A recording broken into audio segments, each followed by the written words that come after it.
I don't agree with those guys, but I respect their right to protest peacefully. And there was nothing that they were doing there that wasn't peaceful. There was nothing they were doing that warranted that police response. It's grossly disproportionate.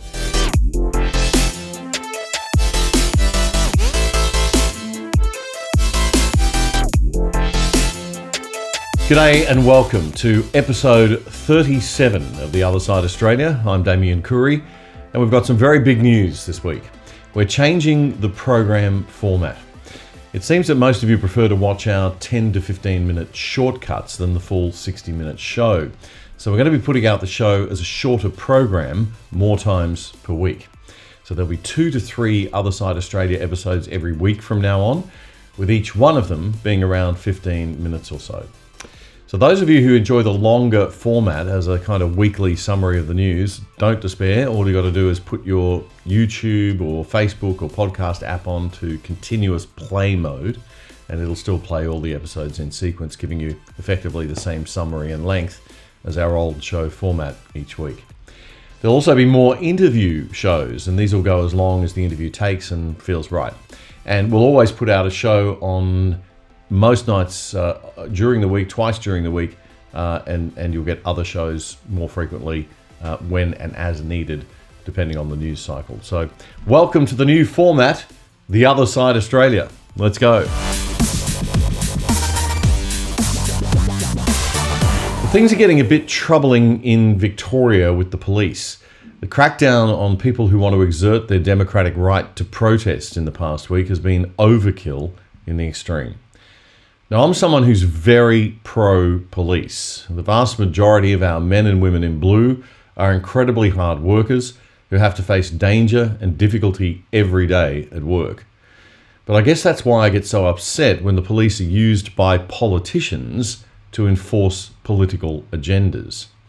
It upset me in the 1970s and 80s under the Conservative Paterson government in Queensland, and it concerns me even more in 2021 under the nanny state over-controlling Labor government of Dan Andrews in Victoria. It also upsets me when bad police officers bring down the reputation of the service. Police sent out to deal with the protests need to cool it down a bit. If a couple of hundred protesters want to exercise their right to express their opposition to the lockdown and blow off steam, just let them. What damage can it really do?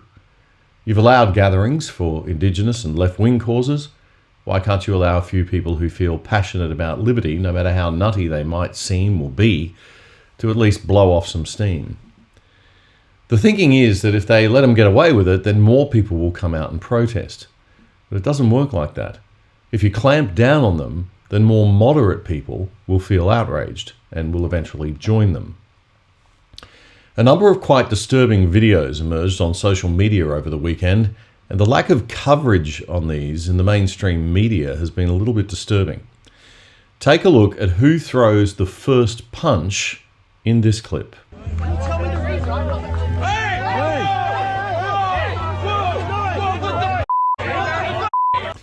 These people seem to be complying with police direction to move on, yet the officer involved has escalated the situation unnecessarily by throwing a punch. Watch it again.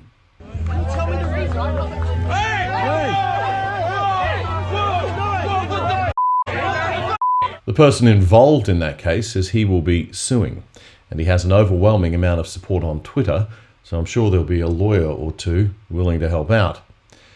But the threat of civil or criminal charges shouldn't be the reason that police lift their game. It's not the role of police to play political enforcers in a liberal democracy. So they need to sympathise a bit with those of differing views and treat the public with respect, especially in the current highly tense crisis environment that Melburnians are living in. Now here's another one. A man by the name of Nick Paterson crossing the street in Melbourne's CBD without a mask on. How you going, guys? We don't talk to police? Yeah, well, you will talk to us. Yeah, Yeah, you will. Oh, yeah, Yeah, why yeah. is that? Because you're not wearing a mask, so you've got it. Exemption, mate. Yeah, can you show it to me? I have to show it to you. I want to confirm where you're from, mate. Yeah, no. Please, unless I'm under arrest. No. You're going to tell me where you're from because I believe you're outside 5K. Based on what? What's your belief based on? Will show me your license. Where are you from? No, you cannot arrest me on an assumption. No. You Show me need where to you're have from and you'll be reasonable right to grounds. go. I'll quote you the High Court case. When a statute prescribes that there must be reasonable grounds for a state of mind, it requires when a statute prescribes that there must be reasonable grounds for a state of mind, it requires the existence of facts. Cordon, everyone, cordon. To induce that state of mind in a reasonable. Now, Nick Paterson's known to police and he was warned about protesting, but let's just get real for a minute here. Have a look at the number of police officers surrounding this one guy and a couple of his mates. One guy who the police had no need to pull up in the first place unless they were looking to make trouble. This is not good policing from what I know about policing, which isn't much, I'll admit, but I do know that the idea is to de-escalate situations, not unnecessarily escalate them. There's just no need to bother these guys, just let them go. But no, hundreds of dollars of our taxpayers' money is being sucked up here every minute. What's this intimidation? Why is everyone here? None of your business. And make sure we get all of this and show how they treat people. You need reasonable grounds. It's the High Court case, George versus Rocket, 1990. When a statute prescribes that there must be reasonable grounds for a state of mind, including suspicion or belief, you said belief, it requires the existence of facts which are sufficient to induce that state of mind in a reasonable person. DPP versus Hamilton. I'm under no obligation to speak to the police unless I'm already under arrest. You guys don't know what the law is. You should not be being directed by the government, okay? It's inconsistent with Section 51 of your own Act, the definition of a constable at common law, and it says in your own Act, Section 51, that you're a constable at common law. Also, acting under dictation, being directed by the government is against one of the High Court cases, R versus Commissioner, the Metropolis of Police, ex parte, 1968. It's against that. Acting under dictation is how we get a dictatorship. It's against the law. I think you need to back off. You have no idea about the laws. No idea. To the police last night. There is no reason for you to be stopping me here. You're in breach of the peace, and I'm asking you to step aside. None of your business what my name is. I don't talk to you. I don't want to talk to you about any of that stuff. I'm not going to share any information with you. I don't trust you. You're not trustworthy, and I want you to step aside. Yeah, so I believe you're committing an offence. Based on what? Because I believe you're outside your 5K. Based on what? There has to be facts, or your belief is not valid at Because law. you're not giving me anything else. No, that's an assumption. I'm under no obligation to speak to you. That's an assumption. I'm under no obligation to speak to you unless I'm already under arrest. Okay? So to say because I'm not providing evidence to you, that is in conflict with DPP versus Hamilton.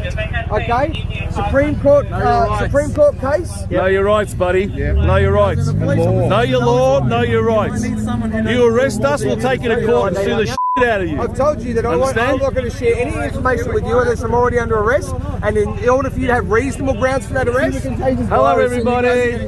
Name, numbers. Where's the social distancing? I know. Social distance for me. Name, numbers. Name, numbers. We'll see all you monkeys in court. DPP versus Hamilton, which apparently you guys all learn in the academy, and you should have learned that in the academy. I've had to learn that because of what you guys are doing. You don't know the law.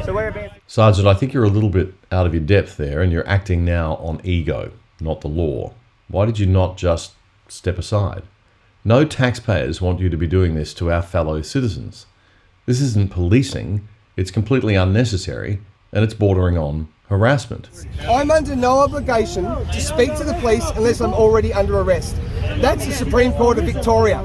The High Court of Australia says when a statute prescribes that there must be reasonable grounds for a state of mind, including suspicion and belief, it requires the existence of facts which are sufficient to induce that state of mind in a reasonable person. I'm a reasonable person. Where's your facts? So the sergeant gave up and handed over to the boss. By being here today, you're in breach of the chose directions, all right? So you are risking, Don't recognise them. You are risking being arrested by the police. We are happy to arrest you if we have to, but we would prefer to give you the opportunity to leave now. Okay? So we're being fair to you, giving you an opportunity to leave. Otherwise, you will risk being arrested. Just listen. Okay. What's your name? What's your name? It's none of your business what my name is. We're trying to be civil. Yeah. No, I'm not. You're threatening to arrest us under a gun. Then we have very different definitions of what civil is. We're giving you an opportunity. This is civil? This is civil? This is civil? Oh, the goons! Hello, goons. Is this civil? Oh, that's civil? Excuse me, is that civil? Wow. Do you reckon there's enough police there? Is this Australia? The men were allowed to move on for a bit. And then they were chased by the police off the footpath and onto the road, and then approached for being on the road. Well, you stopped us. You stopped us. Hey, don't touch. Hey. Yeah, cameras moving.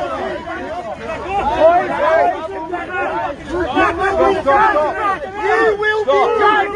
You will be judged. Get back. Get back!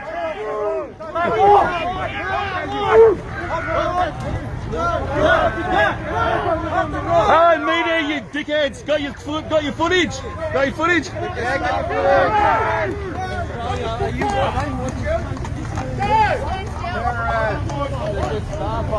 At this point, the men left the scene to disperse.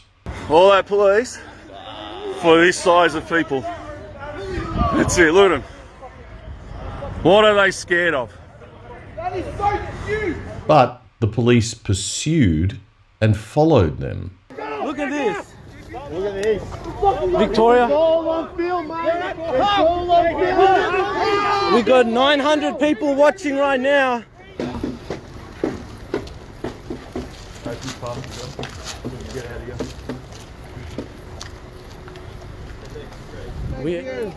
Yeah.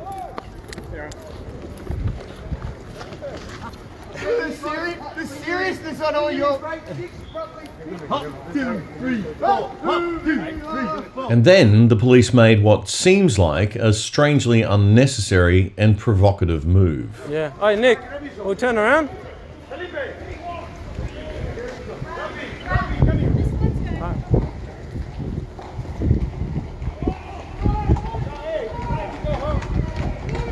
The cops are beating people. The cops are beating them. The cops are beating them and pepper spraying everyone. They're pepper spraying everyone. Look at this, everyone. Australia. Have a look, Australia. Australia, are you watching?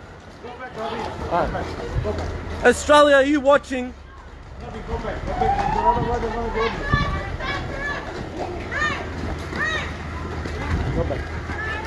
Australia, are you watching this? They got the batons out over peaceful protesters who are leaving home. Did you see this? They were leaving. They were leaving. Everyone was going home. And look what these police officers are doing. Look at what these police officers are doing. Pepper sprayed everyone.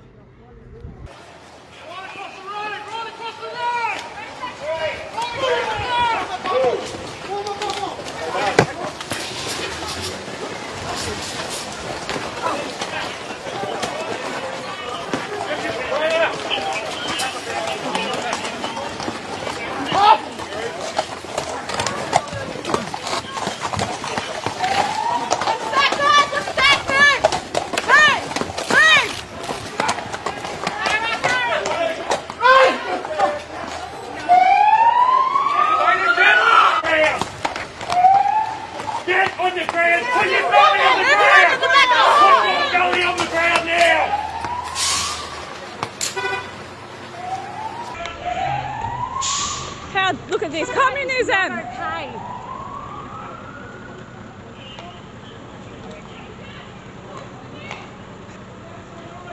Where are they?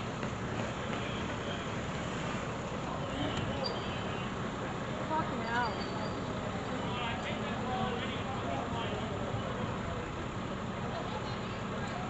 Where? Disgrace.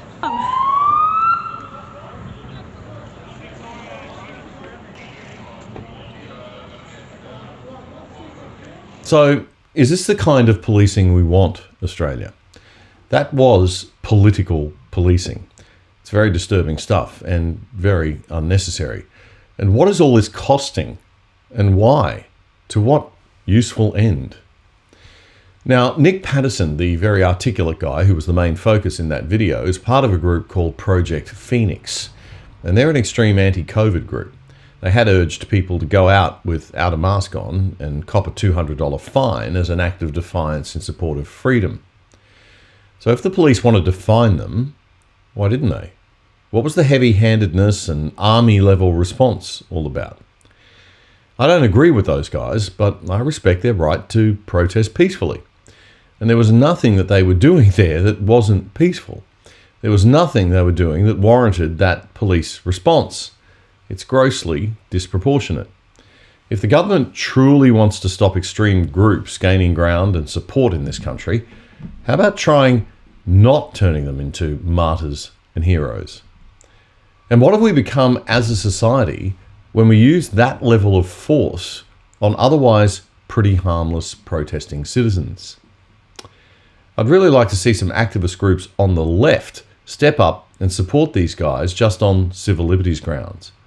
One thing the left and right should share, and used to share, was a respect for civil liberties and a healthy skepticism for the political use of policing. Now, it gets worse, I'm afraid. Liberal Democratic Party member of the Victorian State Parliament, David Limbrick, posted this on Twitter. I'm receiving multiple reports that the police are attending the homes of people that their intelligence has identified may attempt to exercise their right to peaceful assembly. He tweeted that the night before the protests. Following that tweet, many others expressed their concerns. Police turning up unannounced in the middle of the night, alleging that you intend to attend a protest? WTF? Where in Australia is this? Wrote Lisa James. Monique writes, yes, this is Victoria, and they wonder why we have very little trust in them. And Waterlily really sums it up beautifully with this comment. When those who govern us use resources against the very people they were sworn in to be the voice of, you are no longer living in a democracy. When they make adjustments to laws allowing this action, you have overlords, not a government. There's no option but to stand against it. And Anthony Lev, the man in the very first video we showed you today, added this. Yes, they visited me just after midnight. And then people began posting evidence of just that. Police turning up at the homes of potential protesters in the middle of the night using what really looks like blatant intimidation tactics. So there's scarily no other explanation than that the Victorian police are becoming more and more a political arm of the Andrews government, and the Victorian media are complicit in their general silence on the issue, in my view. They seem a little one-sided in their reporting of events.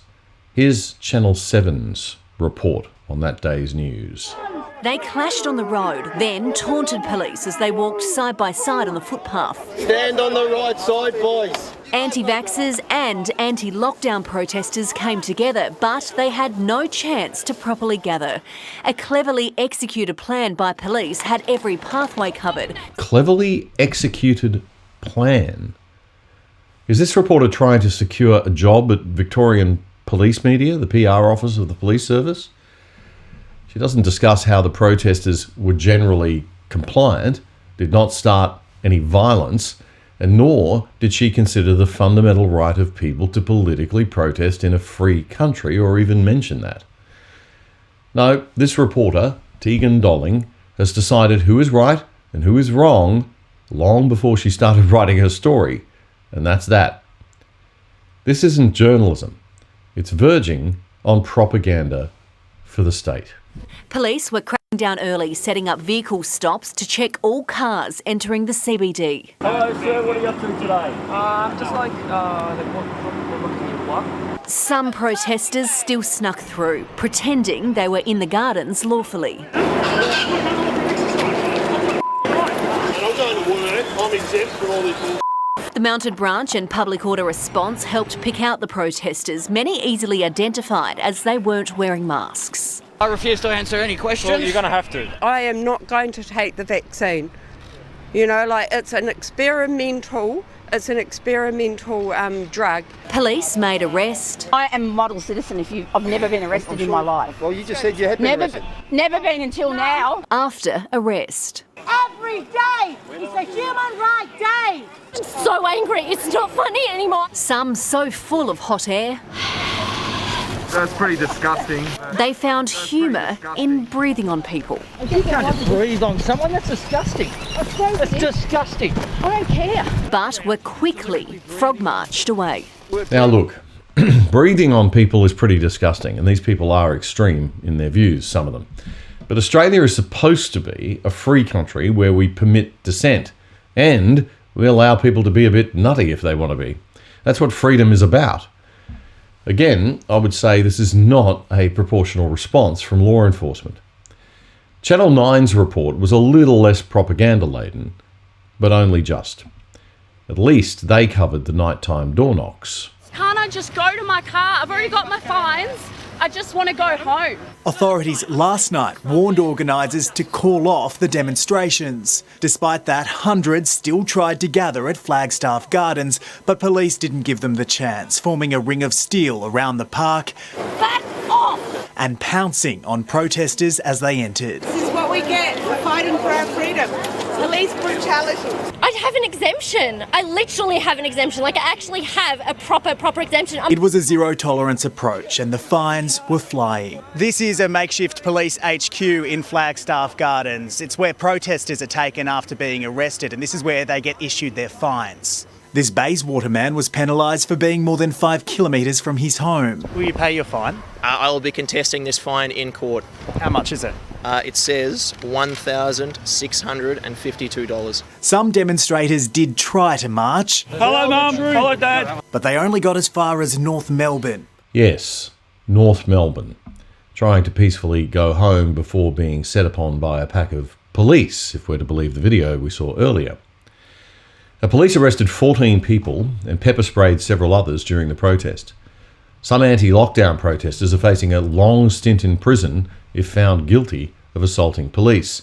It's an offence which carries a 6-month mandatory, no discretion for the judge, minimum jail term in Victoria. And the maximum jail term? 5 years. Media reports say that 2 police officers and 1 protester were injured during scuffles, which happened as a group of 6 people were arrested at Victoria Street in North Melbourne. I think that may have been the original video we watched, and those people were peacefully heading home. We are living in very strange times indeed. Have you noticed, Matt Wong, that when you watch the news, nobody smiles anymore? First of all, you use my last name out of me, but second of all, you're supposed to be serious. It's news. Is it news? Is it news? Watch The People's Project 7:30 p.m. Fridays on Discernible, YouTube, Instagram and Facebook. I received a very interesting note from a woman by the name of Leanne from country Queensland this week. She writes, "I'm really enjoying watching The Other Side. It's refreshing and thought-provoking." Thank you, Leanne. I'm a mother of 2 school-aged children living in a rural Queensland community, and I have concerns about what's happening in our schools since one of my girls started high school last year. Leanne writes, "I'm lucky to have a teenager that's sharing information and seeks conversation about personal topics. I'm aware of the Australian P-10 curriculum review, which you covered a few episodes ago, and I was so pleased that you brought it to your audience's attention. I do wonder, however, if people are aware that there's a consultation period open to the public for feedback on the proposed changes.